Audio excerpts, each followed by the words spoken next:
Hi dear friends, ഇന്ന് ഞാനൊരു crab biryani റെസിപ്പിയുമായിട്ടാണ് വന്നിട്ടുള്ളത്. ഖത്തറിലൊരു ഫുഡ് കോമ്പറ്റീഷൻ നടന്നിട്ടുണ്ടായിരുന്നു. അപ്പോൾ അതിൽ ഫസ്റ്റ് പ്രൈസ് എനിക്കാണ് കേട്ടോ കിട്ടിയിട്ടുള്ളത്. ആ ഒരു റെസിപ്പി ആയിട്ടാണ് ഇന്ന് ഞാൻ വന്നിട്ടുള്ളത്. ഈ ഒരു പാത്രമാണ് എനിക്ക് ഫസ്റ്റ് പ്രൈസ് ആയിട്ട് തന്നത് അവർ. അതുപോലെ തന്നെ ഞാൻ ആ ഒരു ടേബിൾ കാര്യങ്ങളൊക്കെ സെറ്റാക്കിയത് ഫോട്ടോയിൽ കാണിക്കുന്നുണ്ട്.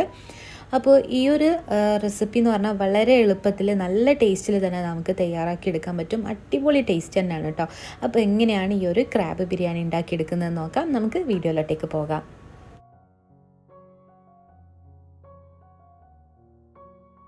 അപ്പോൾ അതിന് വേണ്ടിയിട്ട് ഒരു ബൗളിലേക്ക് 2 table spoon Kashmiri chilli powder ചേർത്ത് കൊടുക്കുക. 1/2 ടീസ്പൂണ് മഞ്ഞൾപ്പൊടി, കുറച്ച് ഉപ്പും ചേർത്തിട്ട് നന്നായിട്ട് ഇതൊന്ന് ആദ്യം ഒന്ന് മിക്സ് ആക്കി എടുക്കാം. സാധാ പച്ചവെള്ളമാണ് കേട്ടോ ഒഴിച്ചു കൊടുത്തിട്ടുള്ളത്. നന്നായിട്ട് ഇതൊന്ന് മിക്സ് ആക്കി എടുത്തിട്ടുണ്ട്.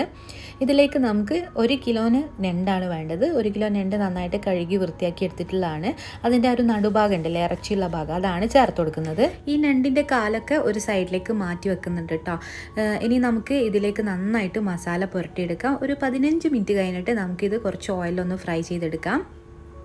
ഇതൊരു 10 മിനിറ്റിനുള്ളിൽ തന്നെ നമുക്ക് പൊരിച്ചെടുക്കാൻ പറ്റും കേട്ടോ. ഹൈ ഫ്ലെയിമിൽ തന്നെ ഇട്ടിട്ട് പൊരിച്ചെടുക്കണം. ഒരു കളറൊന്ന് ചേഞ്ചായി വരുന്ന സമയത്ത് നമുക്കിതങ്ങ് കോരിയെടുക്കാം. പിന്നെ ഞാനിതിലേക്ക് മുഴുവനായിട്ടുള്ള ഒരു ഞണ്ടും കൂടെ ചേർത്ത് കൊടുത്തിട്ടുണ്ട്. കട്ട് ചെയ്യാതെ തന്നെ, കാലൊന്നും കട്ട് ചെയ്യാതെയാണ് ചേർത്ത് കൊടുത്തിട്ടുള്ളത്. ആ ഒരു ഫോട്ടോയ്ക്ക് വേണ്ടി മാത്രമാണ് കേട്ടോ. അപ്പോൾ ഇതെല്ലാം നന്നായിട്ട് പൊരിഞ്ഞ് ഇട്ടിട്ട് ഇത് നമുക്കിനി കോരിയെടുക്കാം. ഇനി നമുക്കിതിലേക്കുള്ള മസാല തയ്യാറാക്കിയെടുക്കാം. അപ്പോൾ പൊരിച്ചതൊക്കെ ഒരു സൈഡിലേക്ക് മാറ്റി വെക്കുന്നുണ്ട് കേട്ടോ. അപ്പോൾ മസാല ഉണ്ടാക്കാൻ വേണ്ടിയിട്ട് അത്യാവശ്യം വലിയൊരു പാത്രം എടുത്തിട്ടുണ്ട്. ഇതിലേക്ക് ഒരു 2 ടേബിൾ സ്പൂൺ ഓയിൽ ഒഴിച്ചു കൊടുക്കാം. ഇതിലേക്ക് ഒരു 4 അത്യാവശ്യം വലുപ്പമുള്ളൊരു ഉള്ളി ചേർത്ത് കൊടുക്കുന്നുണ്ട്. നന്നായിട്ട് തിന്നായിട്ട് കട്ട് ചെയ്തിട്ട് തന്നെ ചേർത്ത് കൊടുക്കാം. ആവശ്യത്തിന് ഉപ്പും ചേർത്തിട്ട് ഇതൊന്ന് വഴറ്റിയെടുക്കാം കേട്ടോ. ആ ഒരു സമയം കൊണ്ട് നമുക്കിതിലേക്ക് ഒരു 5-8 വെളുത്തുള്ളി എടുക്കാം. അതുപോലെ തന്നെ ഒരു 2 കഷ്ണം ഇഞ്ചി, അതുപോലെ ഒരു 5-8 പച്ചമുളകും എടുത്തിട്ടുണ്ട്. ഇത് നന്നായിട്ടൊന്ന് ക്രഷ് ചെയ്തിട്ട് നമുക്കിതിലേക്ക് ചേർത്ത് കൊടുക്കാം. പച്ചമുളകിൻ്റെ ആ ഒരു എരിവുണ്ടല്ലോ, അതിനനുസരിച്ച് നിങ്ങൾക്ക് കൂട്ടുകയും കുറയ്ക്കുകയും ഒക്കെ ചെയ്യാവുന്നതാണ്. അപ്പോഴേക്ക് നമ്മൾ ഉള്ളിയൊക്കെ ഇവിടെ നന്നായിട്ട് വഴണ്ട് വന്നിട്ടുണ്ട്. നമുക്കിതിലേക്ക് ചേർത്ത് കൊടുക്കാം. അപ്പോൾ ഇതൊരു മിനിറ്റോളം നമുക്കിതൊന്ന് നന്നായിട്ട് വഴറ്റി കൊടുത്തതിന് ശേഷം ഇതിലേക്ക് ഇനി തക്കാളി ചേർത്ത് കൊടുക്കാം. ഞാനിവിടെ നല്ല പഴുത്ത നല്ല കളറുള്ള തക്കാളിയാണ് എടുത്തിട്ടുള്ളത്. 2 എണ്ണമാണ് കേട്ടോ എടുത്തിട്ടുള്ളത്. 4 ഉള്ളിക്ക് 2 തക്കാളിയാണ് വേണ്ടത്. ഇത് നമ്മൾ അടിച്ച് വെച്ച് വേവിക്കുകയാണെന്നുണ്ടെങ്കിൽ ആ തക്കാളിയൊക്കെ നല്ല രീതിയിൽ വെന്ത് കിട്ടും. അതിന് ശേഷം നമുക്കിതിലേക്ക് മസാലപ്പൊടികൾ ചേർത്ത് കൊടുക്കാം.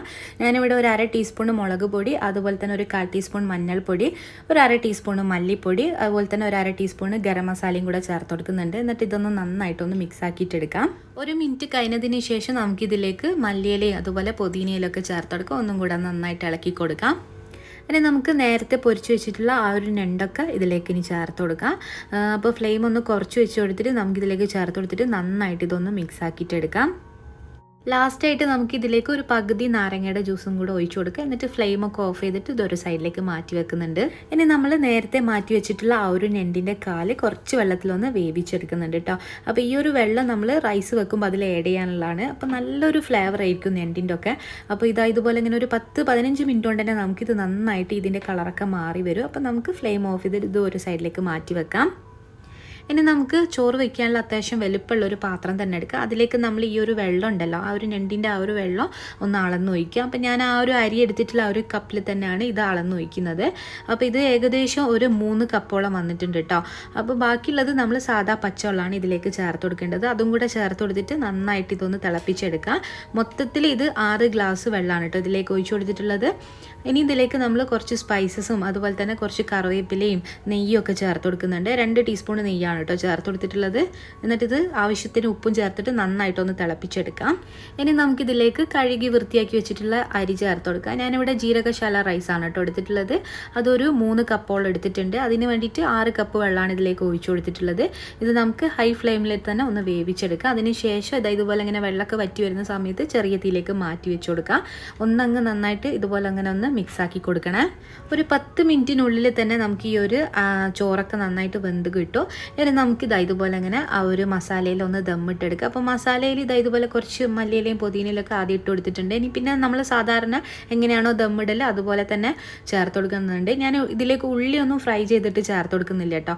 നോർമലായിട്ട് തന്നെ കുറച്ച് ബിരിയാണി മസാലയൊക്കെ ചേർത്ത് കൊടുത്തിട്ടാണ് ഇതുപോലെ ഇങ്ങനെ ദമ്മിട്ടെടുക്കുന്നത്.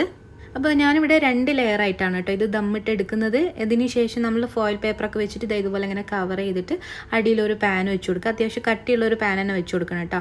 ഒരു അരമണിക്കൂർ ചെറിയ തീയിൽ വെച്ചതിന് ശേഷം നമുക്കിത് തുറന്നെടുക്കാം. അപ്പം നല്ല അടിപൊളിയായിട്ടുള്ള ഒരു റൈസാണ്. ഇതിൻ്റെ ഫ്ലേവറും കാര്യങ്ങളൊക്കെ നിങ്ങൾക്ക് ഇഷ്ടപ്പെടും. നല്ല ടേസ്റ്റാണ് കേട്ടോ. പ്രത്യേകിച്ച് ആ ഒരു ഞണ്ടിൻ്റെ ഫ്ലേവറൊക്കെ നല്ല രീതിയിൽ ഈ ഒരു റൈസിലേക്കൊക്കെ ഇറങ്ങി വന്നിട്ടുണ്ടാവും. അപ്പോൾ തീർച്ചയായിട്ടും നിങ്ങളെല്ലാവരും ഒരു പ്രാവശ്യമെങ്കിലും ഒന്ന് ട്രൈ ചെയ്ത് നോക്കണം കേട്ടോ. ഇനി നമുക്കിത് വേറെ ആക്കിയിട്ട് ഒന്ന് നന്നായിട്ട് ഇത് മിക്സ് ആക്കിയിട്ട് എടുക്കാം. നമുക്ക് ഈ ഒരു റൈസ് ഇതുപോലെ ഇങ്ങനെ നന്നായിട്ട് മിക്സ് ആക്കിയിട്ട് എടുക്കണം കേട്ടോ. എന്നാലേ ആ ഒരു കളറൊക്കെ നല്ല രീതിയിൽ മിക്സ് ആയി കിട്ടുള്ളൂ. അതിനുശേഷം നമുക്കിത് വിളമ്പി കഴിക്കാവുന്നതാണ്. അപ്പോൾ ഞാൻ ആ നേരത്തെ പറഞ്ഞ പോലെ തന്നെ മുഴുവനായിട്ടുള്ള ആ ഒരു ഞണ്ടും കൂടെ വെച്ച് കൊടുക്കുന്നുണ്ട് കേട്ടോ. ഇതുപോലെ തന്നെയാണ് ഞാൻ ആ ഒരു കോമ്പറ്റീഷനിലും വെച്ച് കൊടുത്തിട്ടുള്ളത്. അതുകൊണ്ടാണ് ഇങ്ങനെ കാണിക്കുന്നത്.